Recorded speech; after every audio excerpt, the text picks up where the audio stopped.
There are other issues within the education space that we'd like to delve into now, but let me just mention that later on you have the opportunity to call us and share your thoughts on this Chiana student situation and the others that we'll be talking about. So students are back in school, pupils and students. What's the situation with food this term? Let's start off on that note. I mean, before I came here, I went for that briefing from the director of Free SHS. And the briefing that I have is that in terms of food supply, largely almost all the schools have gotten their supplies.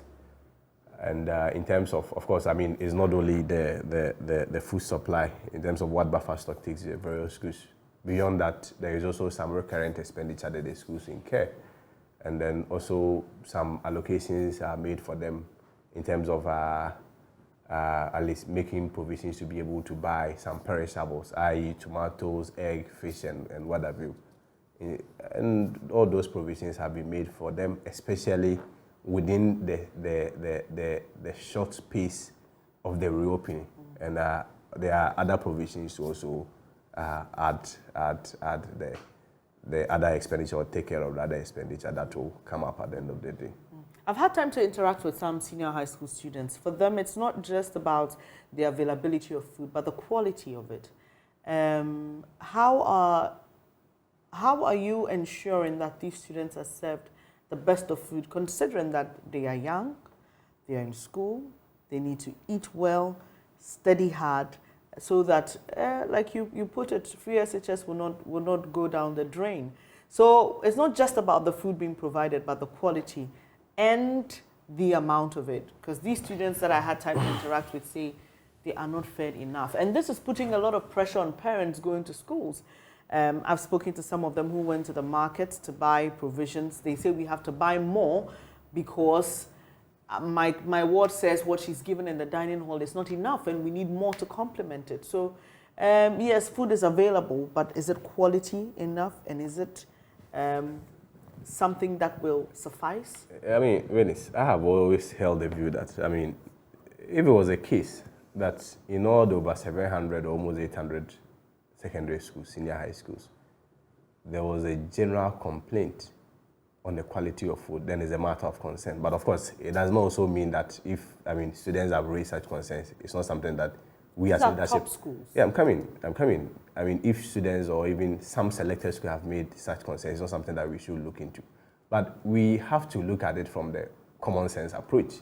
Venice, if you are feeding 1.4 million students with, I mean, varying or different backgrounds, obviously with different taste variations, it is possible that you are going to get some of these comments. Even today, if we give us money, let's say 200 cedis, to go to the market and purchase ingredients to be able to prepare banku and okra soup, which happens to be my favorite food, it's possible that we are going to get taste variations. And so if we are feeding over 1.4 million students at morning, afternoon, evening, it's natural that you have some who will say that, well, especially, I mean, those with the East Legon and the cantonment background. If you give them banku and pepper, they are going to tell you that, well, it's not a good food because in my house, if I have banku, it's served with maybe a lot of fish and maybe soup or okra soup or, let's say, granite soup. But for me, with the background coming from Asante Achimtomiabra, if you give me the same food, I'm going to thank Lord and say that, well, it's a very quality food. So we have to look at it from the perspective of the possibility of raising individual reservations about even the food that is prepared for them. On the subject of quantity, for instance, as to whether or not the food is enough, Benis, if you give me 3 balls of kinky, I will eat it and look into your face and tell you that I am not satisfied. But maybe you may that's only... not the situation. You may only... You didn't allow me to learn. You may only enjoy one. That's not the situation. These are students who enjoyed 2 ladles of rice for lunch, and they are now getting sometimes one or one and a half. Which school? They said there is 1 and 1. I'm not heard. Kwesi, which school? So this is, this happened the last time. You pushed me to mention a school. Let me tell you why. I sit here. The students are not being served 1.5 ladle instead of 2. Me, I never even know the ladders that were being served. But now you are drawing my attention that initially was 2, now they are getting 1.5 with all the 1.4 million students. Benny, you see, the point is that I am not running away from the fact that initially we had experienced some challenges within the food supply chain. And I sat on your platform and told you that it was occasioned by the inflationary pressures that we had.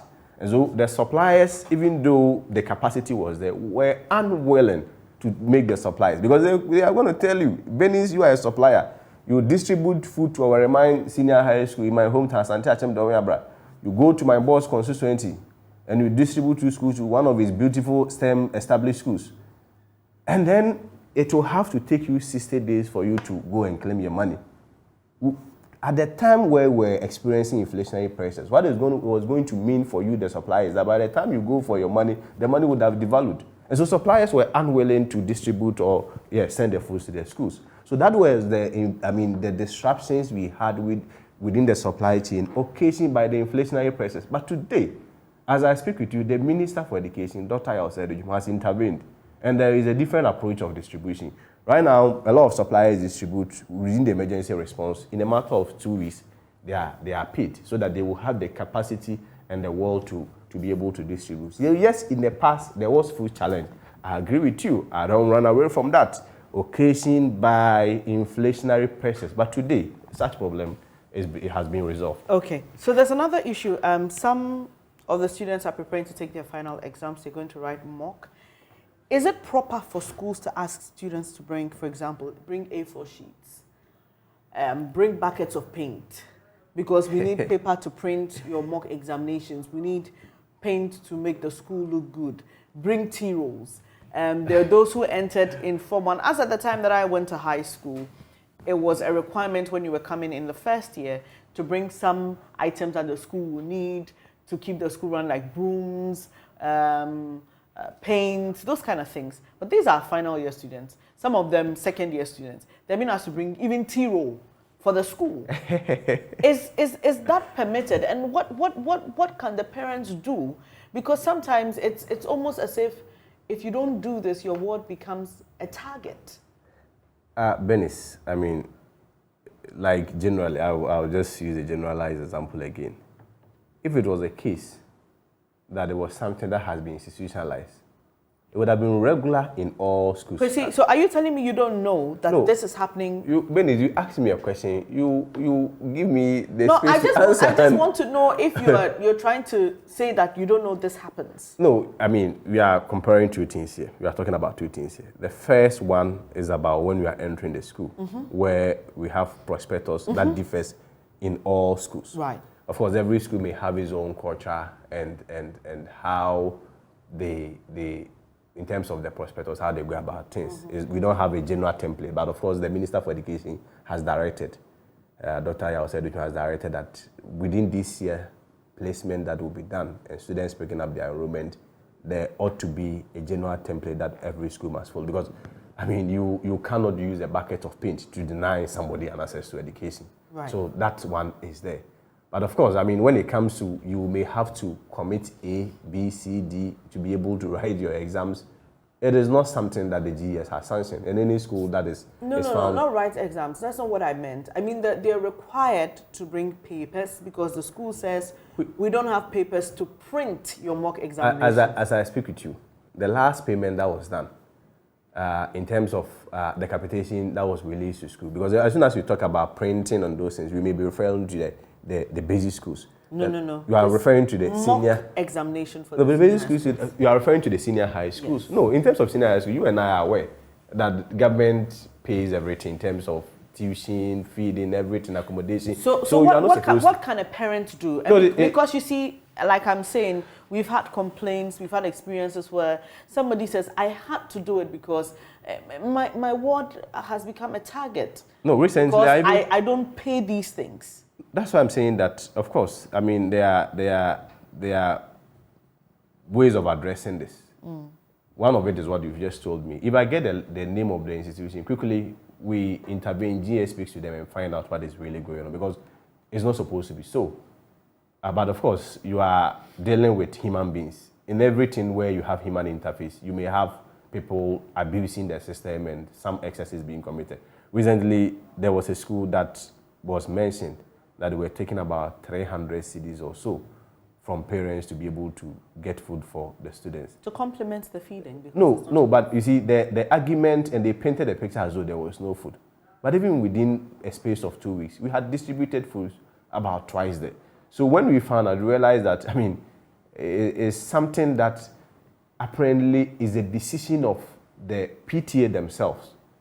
And even that matter is still at the level of GS that they are looking at. So generally, you are not supposed to make any commitment in terms of financial commitment because it's something that the government has taken care of. And so when such instances come to our attention, Benis, you people, you have also been helping us. You let us know. We quickly intervene. But, I mean, as a general rule, you are not supposed to pay A, B, C, D, or a penny or whatever commitment, whether in cash or in kind, to any institution. Of course, I mean, recently there was an engagement that I had with our own Kofi Asare. He cited a school like Pope Jones that they were taking, I think, 350 seats. I asked them, who are they paying to? To which account? Who is collecting it?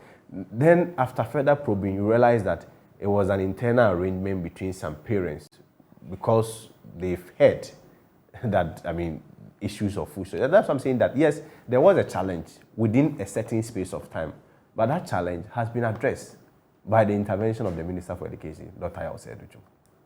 Okay.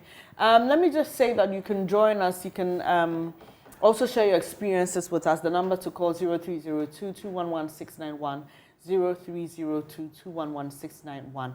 Kwesi, another issue is the increase in fees. We know what's happening within the economy. Some schools have cited general cost of doing business, the city's depreciation, as reasons why they need to increase fees for students. Of course, this does not affect senior high school students in public institutions who are enjoying the free senior high school program.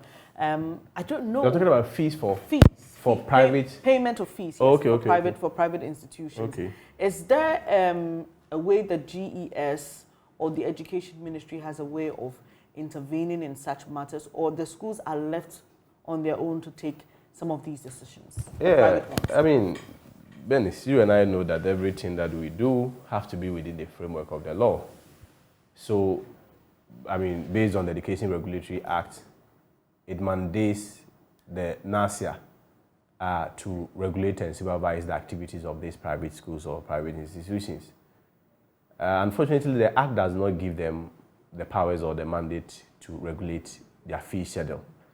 Even though the Minister for Education has directed for an LI to be worked on in terms of giving their powers or some powers to NASIA to regulate fees of private institutions, which I think, I'm sure Parliament may look at it and then make a decision on it. But as of now, the ministry or any of our agencies is unable to compel a private institution to say charge A amount or B amount. I mean, recently you heard about the conversation about the universities where Parliament made a decision based on the Fees and Charges Act and required that the universities should charge 15% of what they charge in terms of increment the previous year.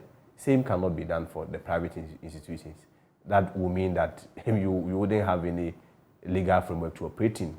And so, yes, I mean, we can only appeal to them that, well, their case may be found, because generally we know that prices of goods have shot up in terms of our inflation. There has been some changes, but of course we can only appeal to them that, well, at least there have to be a win-win situation where, because, I mean, you and I know that whichever way, parents also have an option of taking their wards to, let's say, most of the public schools. So, I mean, as businessmen, if they also do not reconsider their decisions, you may have some parents taking their wards to the public schools, then it's going to also be a lose for them. So we can only appeal to them at this stage, but within the proper framework of having that mandate to compel them to say charge A amount or charge B amount. Certain percentage increase. Yeah, right. I mean, it's not something that the law has given us that powers for now. Right.